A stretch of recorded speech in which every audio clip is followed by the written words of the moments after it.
नमस्कार, आप देख रहे हैं कच्चा चिट्ठा और मैं हूं आपके साथ दृष्टि गुप्ता। चाइनीज पत्रकारों पर एक्शन के बाद पूरी की पूरी लिबरल गैंग बौखलाई हुई है। पत्रकारों की स्वतंत्रता खतरे में है, इसकी दुहाई देते हुए लिबरल गैंग वाले एक जगह पर इकट्ठा हुए थे, लेकिन उनके किए कराए पर पूरी तरह से पानी फिर गया।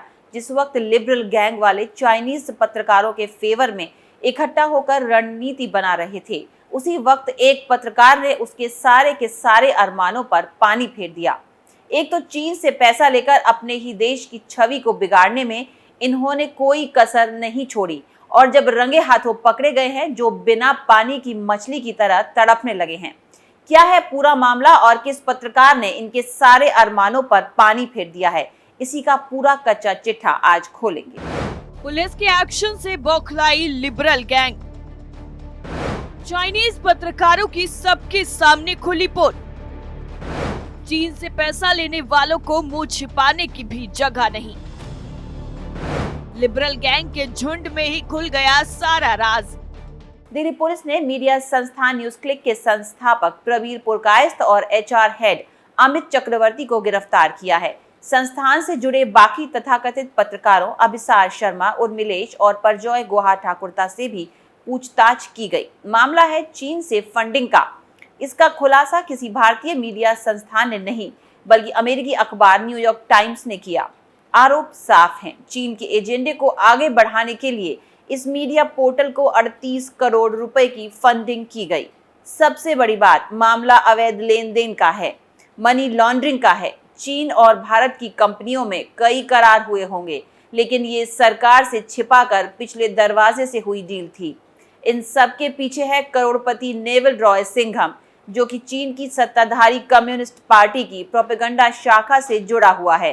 सिर्फ न्यूज क्लिक ही नहीं, इसने दुनिया भर में कई मीडिया संस्थानों को पैसे खिलाए। श्रीलंकाई क्यूबा मूल के सिंघम के साथ प्रवीर पुरकायस्थ की ईमेल के माध्यम से हुई बातचीत भी सामने आई थी। लेकिन अब एक ऐसा पत्रकार सामने आया है जिसने इन सभी के कच्चे चिट्ठों को पूरी दुनिया के सामने बेनकाब कर दिया है। न्यूज क्लिक का चीनी प्रोपेगेंडा। भारत चीन सीमा विवाद हो या फिर दोनों देशों के सैनिकों के बीच संघर्ष, चीन का पैसा खाने वाले भारत में बैठे दलालों की वफादारी किस तरफ रहती होगी?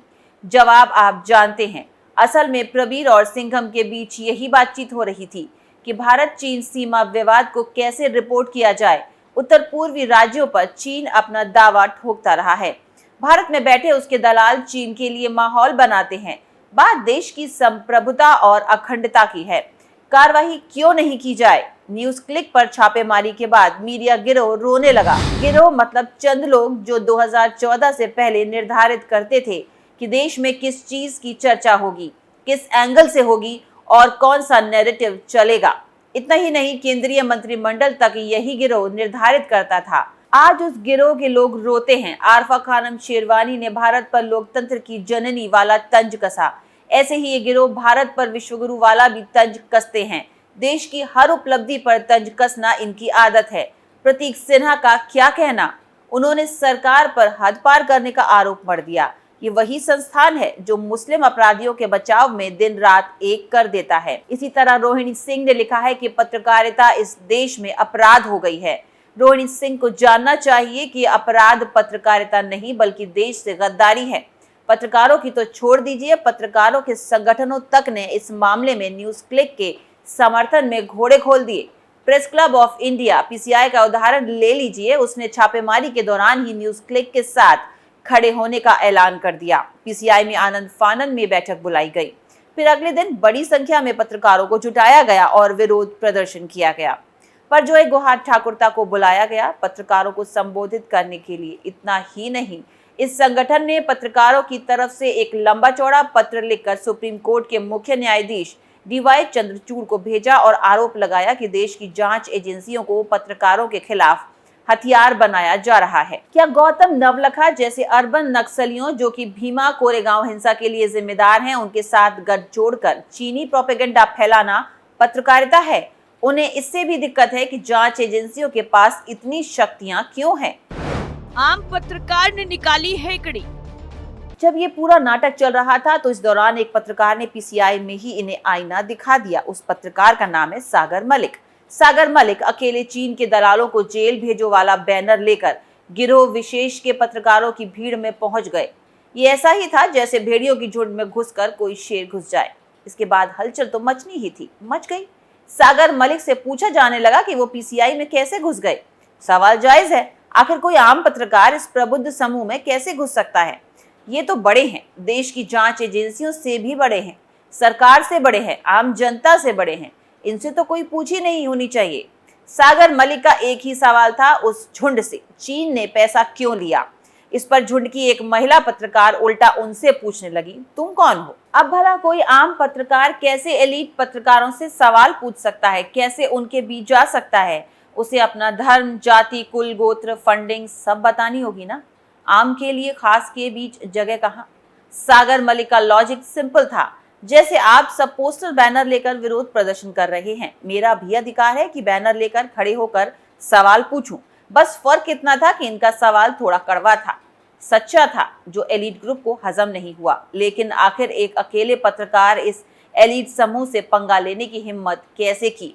तो उसका जवाब भी सागर मलिक ने दिया। उनका कहना है कि जब बात मेरे देश की आएगी तो मैं ऐसे दलाल पत्रकारों को जवाब अवश्य दूंगा। मेरा सवाल केवल इतना था कि चीन से पैसा लिया क्यों? अगर आप राष्ट्रवादी पत्रकार हैं तो चीन से पैसा लिया क्यों? अगर मेरे इस सवाल का जवाब ये पत्तलकार दे दें तो मैं आगे की बात करूं। सागर मलिक का कहना है कि अगर आप देश प्रेमी हैं तो आपने हमारे दुश्मन देश चीन से पैसा क्यों लिया? वो कहते हैं कि अगर इन दलाल चीनी पत्रकारों का चीन प्रेम इतना उभर कर बाहर आ रहा है तो मैं उनसे निवेदन करूंगा जो चीन की गुलामी कर रहे हैं, अगर उन्हें भारत देश में कोई परेशानी है तो जब चाहे चीन या पाकिस्तान के पास जा रहे हैं, वहां के दरवाजे उनके लिए हमेशा खुले हैं। अगर टिकट के पैसे नहीं हैं तो मैं इनका टिकट कटाने के लिए भी तैयार हूं। उन्होंने सीधा ऐलान किया कि अगर ये देश के साथ गद्दारी करेंगे तो इनके घर में घुसकर, इनके ऑफिस में घुसकर इनकी छाती पर प्रहार किया जाएगा। यहाँ सोचने वाली बात है कि आखिर क्या वजह है कि एक युवा पत्रकार को इस गिरोह के बीच में घुसकर ये सवाल पूछना पड़ा। दरअसल गुजरात दंगों में निर्दोष को फंसाने वाली जिस तीस्ता सी तलवार पर सुप्रीम कोर्ट तक कड़ी टिप्पणी कर चुका है, उससे भी इस न्यूज क्लिक के संबंध थे। सोचिए, क्या ये नेटवर्क देश के लिए काम कर रहा था? अभिजीत मजूमदार पर एक्शन। अब एक और पत्रकार के बारे में आपको बताते हैं। अभिजीत मजूमदार का नाम सुना होगा आपने। उनके ट्विटर पर आधे मिलियन से ज्यादा की फॉलोइंग है। कई मुद्दों पर बेबाक राय रखने के लिए जाने जाते हैं। उनकी चर्चा से पहले एक घटना की याद ताजा कर लेते हैं। भारत के दक्षिणवर्ती राज्य तमिलनाडु की सत्ताधारी पार्टी डीएमके के मुखिया हैं एम.के. स्टालिन, जो राज्य के मुख्यमंत्री भी हैं। उनके पिता कई दशकों तक राज्य की राजनीति के केंद्र रहे। अब एम.के. स्टालिन, उनके बेटे उदयनिधि स्टालिन को भविष्य के लिए तैयार किया जा रहा है। उदयनिधि न सिर्फ पार्टी के यूथ विंग के महासचिव हैं, बल्कि राज्य के खेल मंत्री भी हैं। उदयनिधि स्टालिन ने सनातन धर्म को डेंगू मलेरिया बताते हुए इसे खत्म करने की बात की और इसी मंशा के साथ आयोजित एक कार्यक्रम में हिंदू विरोधी भाषण दिया।